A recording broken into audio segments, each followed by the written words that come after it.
খানজাহান আলী মাজার এবং ষাট গম্বুজ মসজিদে আজকে আমরা যাব ঘুরতে। তো চলুন সেই সকল বিষয়গুলো আপনাদের মাঝে তুলে ধরার চেষ্টা করব।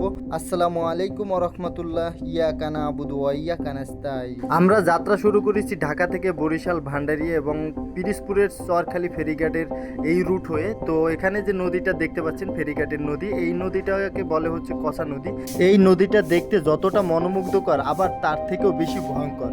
এই নদীর উত্তর দিকে রয়েছে 3 নদীর মুখ এবং 7 নদীর মুখ। আমরা সুফিয়া কামালের সেই কবিতা পড়লে এই নদীর টুকটাক ইতিহাস জানা যায় এবং এই নদীর দক্ষিণ দিকে রয়েছে বঙ্গোপসাগর। আমরা ইতিমধ্যে চলে আসছি বাগেরহাট খানজাহান আলী মাজারে। তো মাজারে আসার আগে অবশ্যই আপনাকে সতর্ক থাকতে হবে, কারণ এখানে বন্ড মানুষের অভাব নেই। খানজাহান আলী মাজারের ভিতরে ঢুকতে আপনার এরকম 2টা গম্বুজ বিশিষ্ট স্তম্ভ দেখতে পাবেন। প্রথম গম্বুজটি যেটা দেখতে পাচ্ছেন এখানেই রয়েছে খানজাহান আলী রহমতুল্লাহ আলাইর এর মাজার বা কবর।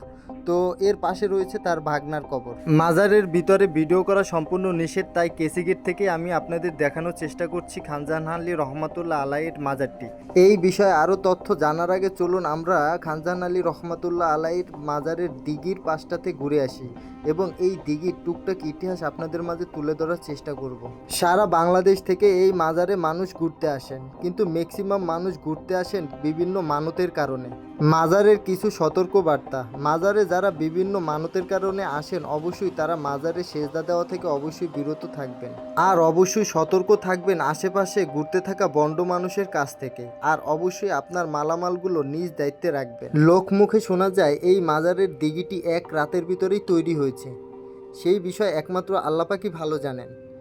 আর এই দিঘির মধ্যে রয়েছে 2টি কুমির, একটি কুমিরের নাম কালা পাহাড় আর একটি কুমিরের নাম সাদা পাহাড়। কালা পাহাড় কুমিরটি অলরেডি মারা গিয়েছেন, শুধু একটি কুমিরই রয়েছে এই দিঘিতে।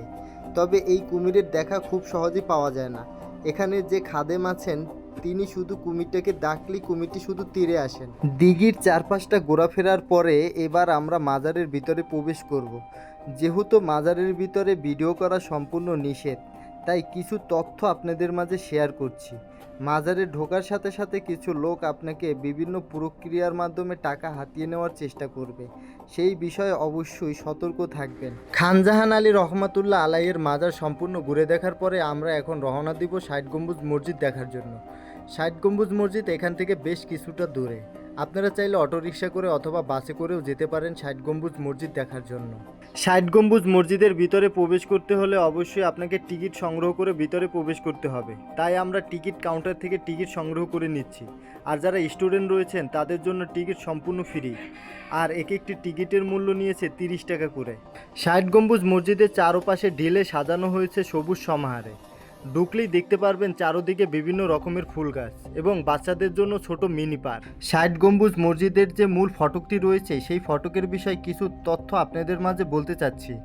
তো এখানে 2টি ব্যানার দেখতে পাচ্ছেন, একটি ব্যানারের মধ্যে রয়েছে এই 60 গম্বুজ মসজিদের সম্পূর্ণ ম্যাপ, আর একটি ব্যানারের ভিতরে রয়েছে এই 60 গম্বুজ মসজিদের বিভিন্ন ঐতিহাসিক বিষয়।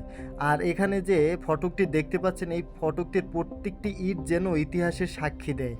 এই ফটকের নকশা ক্ষতিগ্রস্ত হলেও কিছু নকশা এখনও চোখে পড়ার মতো। 60 গম্বুজ মসজিদের ভিতরে প্রবেশ করে আরও কিছু তথ্য আপনাদের মাঝে শেয়ার করব। তবে যারা ইউটিউব চ্যানেলটিতে নতুন ভিডিও দেখছেন তারা অবশ্যই চ্যানেলটিতে সাবস্ক্রাইব করে আমাকে সহযোগিতা করবেন, যাতে আমি এরকম তথ্য আপনাদের মাঝে আরও সুন্দরভাবে উপস্থাপন করতে পারি। ভিডিওর মাধ্যমে যে দৃশ্য দেখতে পাচ্ছেন তা হচ্ছে 60 গম্বুজ মসজিদের ভিতরের দৃশ্য।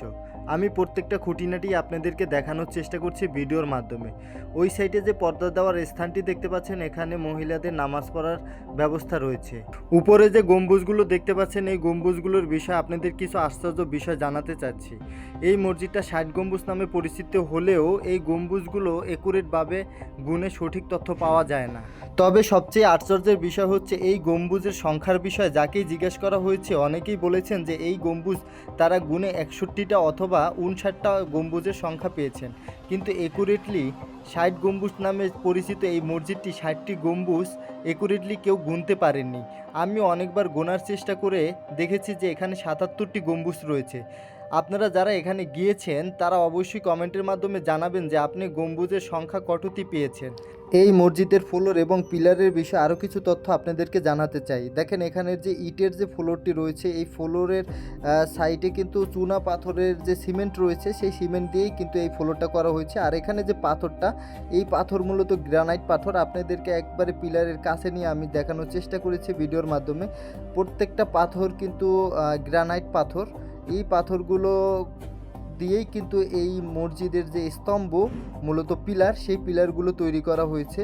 আর এখানে বলতে পারেন একটা পাথরের সাথে আরেকটা পাথর জোড়া দিয়েই কিন্তু এইভাবে মসজিদটা তৈরি করা হয়েছে। লোকমুখে শোনা যায় এই মসজিদ থেকেই নাকি আগে মক্কা শরীফ দেখা যেত।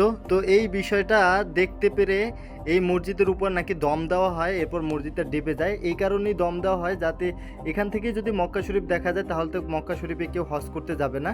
তো এই বিষয়টা আসলে কতটা যুক্তিযুক্ত অবশ্যই আপনারা কমেন্টের মাধ্যমে জানাবেন। আজকের ভিডিওতে আমি আপনাদের জানানোর চেষ্টা করেছি খান জাহান আলী মাজার এবং ষাট গম্বুজ মসজিদের খুঁটিনাটি আপডেট। তো ভিডিওটি ভালো লেগে থাকলে অবশ্যই চ্যানেলটিতে সাবস্ক্রাইব করে আমাদের সাথে যুক্ত হয়ে থাকবেন, আর ভিডিওটি শেয়ার করে অন্যকেও দেখার সুযোগ করে দেবেন। তো আজকের ভিডিওটা এখানেই শেষ করতে চাচ্ছি। আবারও দেখা হবে অন্য কোনো ভিডিওতে। ততক্ষণ পর্যন্ত সবাই সুস্থ থাকুন, ভালো থাকুন। আসসালামু আলাইকুম ওয়া রাহমাতুল্লাহ।